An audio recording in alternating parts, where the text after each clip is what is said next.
रेणु सिन्हा हत्याकांड को लेकर कई सवाल उठ रहे हैं। नोएडा पुलिस की किरकिरी हो रही है और लापरवाही सीधा सीधा सामने आ रही है।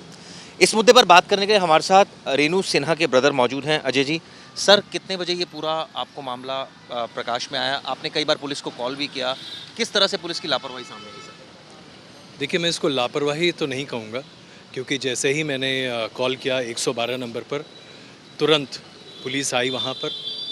पुलिस ने मदद की हमारी, ताकि हम दरवाज़ा तोड़ सकें, क्योंकि घर पूरे तरीके से बंद था। 3 दरवाजे तोड़े गए, तब जाकर मैं अपनी बहन के कमरे तक पहुँच पाया।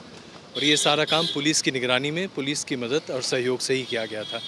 तो इसलिए इसे मैं लापरवाही नहीं कहूँगा। पुलिस ने अंदर मेरे साथ पाया कि मेरी बहन मृत अवस्था में है। वहाँ पर उनके शरीर पर बहुत सारी चोटें थीं। वो स्थिति इतना भयावह स्थिति थी कि मैं खुद अपने आप को संभाल नहीं पाया।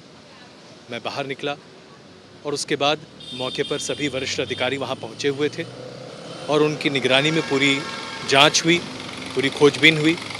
रात 10 बजे तक पुलिस वहीं पर मौजूद थी और फिर रात में ही 12 से 1 के बीच में मेरे पास पुलिस का फ़ोन आया, क्योंकि घर की चाबी लॉक कर मुझे दी गई थी कि आप आइए, हम देखना चाहते हैं, हमें कुछ सुराग मिले हैं, हम पड़ताल करना चाहते हैं।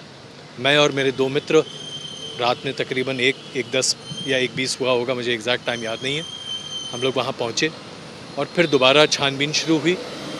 और पहली मंजिल पर जो एक हिस्सा पूरी तरीके से देखा गया था, दूसरे हिस्से को भी फिर तोड़कर देखा गया। और जब ये किया जा रहा था, उसी वक्त बीच में एक कॉरिडोर था जिसमें दोनों तरफ से दरवाजे अंदर से बंद थे, जिस पर पुलिस को शक हुआ कि ज़रूर इस कॉरिडोर में ही आरोपी मौजूद है। दरवाज़ा तोड़ा गया और आरोपी अंदर बैठा हुआ पाया गया। जब वो बाहर निकला तो बहुत ही एरोगेंट तरीके से बाहर था। उसके चेहरे पर कोई पछतावा नहीं था, कोई बदतमीज़ी उसने नहीं की, कोई हाथापाई नहीं हुई, ना उसने भागने की कोशिश की। लेकिन उसका अप्रोच ऐसा था, उसके चेहरे से साफ था कि वो सब कुछ जानता था कि उसने क्या किया है, किस निर्दयता के साथ उसने मेरी बहन की हत्या की है। ये सब कुछ उसके चेहरे से साफ और स्पष्ट दिखाई दे रहा था।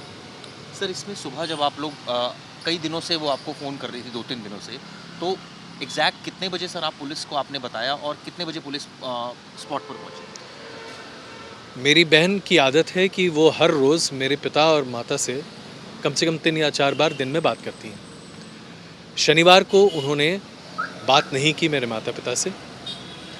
इतवार को हमेशा का ये एक रिवाज है, एक रूटीन है हमारा कि हम पूरा परिवार एक साथ बैठकर खाना खाते हैं दोपहर में।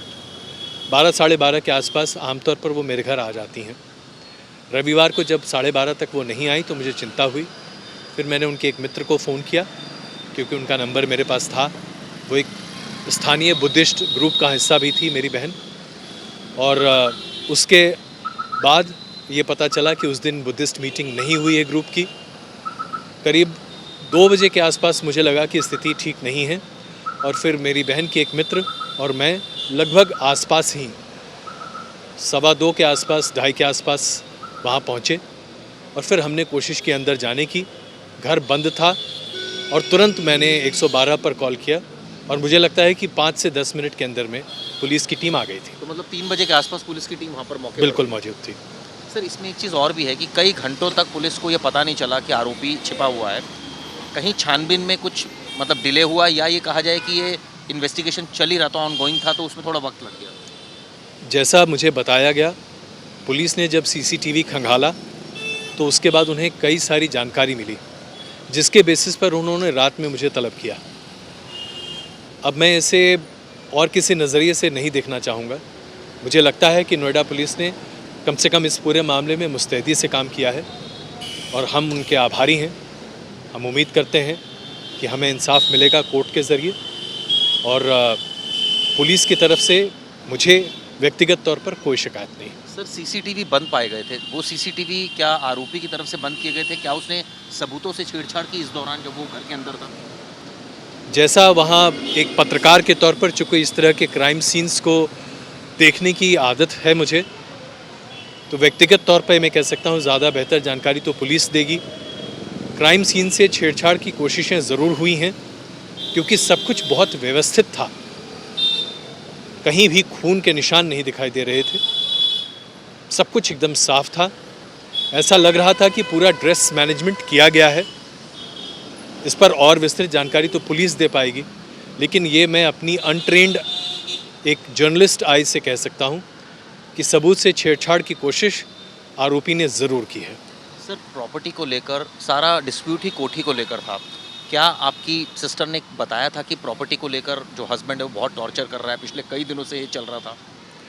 मेरी बहन और उनके पति के बीच में संबंध शादी के बाद से लगातार बहुत ख़राब रहे हैं। मेरी बहन की हमेशा से ये कोशिश थी कि वो अपना परिवार बचाना चाहती थी, क्योंकि शादी के मुश्किल से 2 साल के भीतर ही उनका एक लड़का था और वो नहीं चाहती थी कि किसी भी तरीके से बच्चे के परवरिश में कोई कमी आए, उसे अपने पिता की कमी खले। इसलिए हमारी तमाम कोशिशों के बावजूद भी, तमाम इंतज़ाम के बाद भी मेरी बहन अपने पति के घर में ही रहती थी। हम हमेशा से अपनी बहन की आर्थिक मदद करते रहे हैं। जब भी मेरी बहन को किसी तरीके से दबाव में डालकर पैसे की उगाही की बात की गई, हमने हमेशा उसकी मदद की, हर चीज़ में। बाकी विस्तृत जानकारी देना मेरे लिए उचित नहीं है, क्योंकि ये पारिवारिक मामला है। लेकिन हाँ, ये ज़रूर है कि दबाव वित्तीय आधार पर कई बार रहता था उसके ऊपर। संपत्ति के तौर पर देखा जाए तो नितिन नाथ सिंह एक अच्छे परिवार से आने वाले संपन्न व्यक्ति थे, पैसे की कमी उन्हें नहीं थी। जो प्रॉपर्टी विवाद की बात कही जा रही है, उस पर भी कोई ख़ास अनुरोध मेरी बहन का नहीं था, क्योंकि ये मकान उसके पति के नाम पर था। रखना या बेचना उसका व्यक्तिगत अधिकार था। ना ही हमारे परिवार में किसी को इस पर कोई ऐतराज़ था। वो जो चाहते थे कर सकते थे, स्वतंत्र थे। इतनी बड़ी बात हो जाएगी कि घर बेचने के नाम पर वो मेरी बहन की हत्या कर दें, ये हमारी परिकल्पना से बाहर है, क्योंकि हमारे लिए उस घर का कोई मोल नहीं था और ना ही मेरी बहन के लिए था। कोई इतनी बड़ी रकम हमारे हिसाब से नहीं थी जिसके लिए हमें चिंतित होने की आवश्यकता थी। सर, ऐसी भी जांच में बात आ रही है, जो पुलिस का कहना है कि ये विदेश में सेटल होना को कुछ प्लान कर रहे थे, वो रेनू जी से कह रहे थे और रेनू जी नहीं मान रही थी, इस तरह की बात। जैसे आपने तो बिल्कुल डिनाई किया कि ऐसी कोई बात ही नहीं थी प्रॉपर्टी को लेकर, तो ये बात सर आ रही है, तो ये नहीं, मैंने डिनाई नहीं किया। मैं ये कह रहा हूँ, घर बेचने को लेकर इतना फसाद हो जाए कि मेरी बहन अपनी जान गंवा बैठे, ऐसी कोई बात नहीं है। मुझे लगता है उनके बीच में बात ज़रूर हुई होगी, लेकिन वो इतनी बढ़ जाए कि मेरी बहन की वो हत्या कर दे, ये मेरी कल्पना से बाहर है। इसमें सर कुछ और एंगल आपको लगता है? अभी आप एज अ जर्नलिस्ट प्लस आपने परिवार से बात हुई होगी, और भी आपको डिटेल कुछ अलग समझ में आ रही है? इसमें बेटे से भी बात हुई होगी उनके। नितिन नाथ सिंह के पास ब्रिटिश पासपोर्ट था। नितिन नाथ सिंह कई बार विदेश यात्रा कर चुके थे। वो चाहते थे कि वो विदेश में ही रहें। घर किस लिए बेच रहे थे, इसकी जानकारी हमें नहीं है। ना ही परिवार को कभी मेरी बहन ने ये जानकारी दी कि किस वजह से वो घर बेच रहा है। हफ्ते भर पहले मेरी बहन ने ये बताया था कि नितिन शायद घर बेच सकता है। इसके आगे हमें इसकी जानकारी नहीं थी, अन्यथा हम अपनी बहन को उसके घर में क्यों रहने देते। तो इसलिए हमें इसकी कोई जानकारी नहीं थी कि किस वजह से नितिन घर बेच रहा था। हमें ये भी नहीं पता था कि उसने बयाना ले लिया या इस तरह की कोई बात, क्योंकि ऐसी बात मेरी बहन ने हमें कभी बताई नहीं। ये तो जांच से निकली बात हमें बाद में पता चली। जहाँ तक रहा विदेश भागने का, तो ये आशंका मैंने खुद ही जताई थी, क्योंकि नितिन कई बार ये कह चुका था कि वो हिंदुस्तान में नहीं रहना चाहता, वो विदेश में रहना चाहता है, क्योंकि उसे अपनी ज़िंदगी ऐशो आराम से जीने की आदत थी। शायद इसीलिए वो सारे पैसे जुगाड़ रहा था ताकि वो यहाँ से निकल जाए हमेशा के लिए।